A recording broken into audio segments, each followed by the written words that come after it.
बिस्मिल्लाहिर्रहमानिर्रहीम। बबलू वैस के मुअज़्ज़ज़ सामीन कराम, अस्सलाम वालेकुम। हम लेकर आते हैं आपके लिए डेली हंसी और कैकों से भरपूर किस्से कहानियाँ। शुरू करते हैं आज का किस्सा, लेकिन उससे पहले आप दोस्तों से गुजारिश है हमारे चैनल को सब्सक्राइब करके साथ मौजूद घंटी के बटन को लाजमी दबाएं। इस तरह हमारी न्यू वीडियो की अपडेट आपको मिलती रहेगी। एक दूसरे के घरों में आते जाते रहे, ऐसा ना हो कि आपके या उनके जाने का वक्त आ जाए। लेजेंड इशफाक अहमद कहते हैं, एक फौतगी के मौका पर मैं नीम गुनूदगी में कुछ सोया हुआ था और कुछ जागा हुआ। नीम दराज सा पड़ा था, वहाँ बच्चे भी थे जो आपस में बातें कर रहे थे। उनमें से एक बच्चे की बात ने मुझे चौंका दिया। वो कह रहा था कि कोई फौत हो जाए तो बड़ा मज़ा आता है, हम सब इकट्ठे हो जाते हैं और सारे रिश्तेदार मिलते हैं। फिर एक बच्चे ने कहा कि अब पता नहीं कौन फौत होगा। नाना नासरुद्दीन बूढ़े हो चुके हैं, उनकी सफ़ेद दाढ़ी है, शायद अब वो फौत होंगे। इस पर झगड़ा खड़ा हो गया और वो आपस में बहस करने लगे। कुछ बच्चों का मौक़िफ़ था कि फूफी ज़ोहरा काफ़ी बूढ़ी हो गई हैं, वो जब फौत होंगी तो हम इंशाअल्लाह फैसलाबाद जाएंगे और वहाँ मिलेंगे और खूब खेलेंगे। ख़वातीन और हज़रात, मैं आपको एक खुशखबरी दूं कि इस बहस में मेरा नाम भी आया। मेरी बांजी की छोटी बेटी जो बहुत छोटी है, उसने कहा कि नाना इशफाक भी बहुत बूढ़े हो चुके हैं।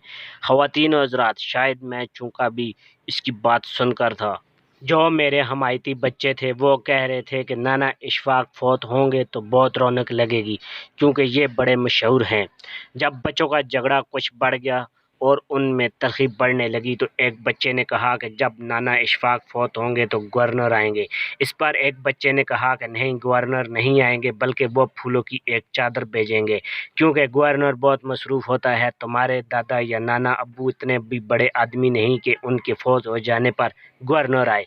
वो बच्चे बड़े तल्ख़, संजीदा और गहरी सोच और विचार के साथ आइंदा मिलने का प्रोग्राम बना रहे थे।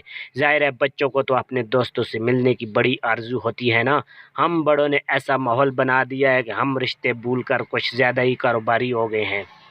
चीज़ों के पीछे भागते रहते हैं, हालांकि चीज़ें साथ नहीं देती। हम जानते हैं कि रिश्ते ताकतवर होते हैं और हम रिश्तों के हवाले से ही पहचाने जाते हैं।